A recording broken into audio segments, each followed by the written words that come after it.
اللہ تعالیٰ فرماتے ہیں، کہتے ہیں کہ جب میرے پاس میرا کوئی گنہگار بندہ آتا ہے گناہ کرنے کے بعد اور آ کے مجھ سے توبہ کرتا ہے، اس گناہ کے لیے مجھ سے معافی مانگتا ہے، یہ جانتے ہوئے کہ اس کا رب سب سے غفور الرحیم ہے، سب سے زیادہ رحیم ہے، سب سے زیادہ رحم کرنے والا ہے، معاف کرنے والا ہے، تو میں اس کو معاف کر دیتا ہوں، اور میرا بندہ پھر وہی گناہ کرتا ہے، اسی گناہ کے اندر مبتلا ہو جاتا ہے، اور پھر میرے پاس آتا ہے اور مجھ سے معافی مانگتا ہے، مجھ سے توبہ کرتا ہے کہ اللہ میاں مجھ سے پھر غلطی ہوگی، مجھے نہیں سمجھ آئی، میں غلطی کر بیٹھا، لیکن مجھ سے معافی مانگ لیتا ہے نا، تو میں اس کو معاف کر دیتا ہوں۔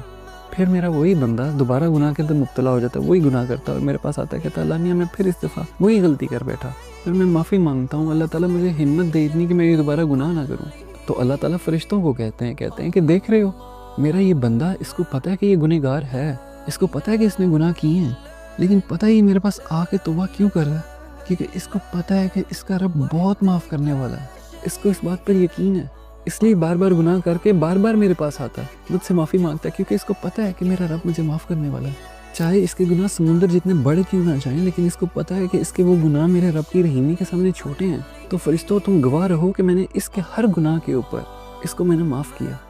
اللہ تعالیٰ کی ذات کو یہ پسند ہے کہ اس کا بندہ اس سے آ کے توبہ کرے،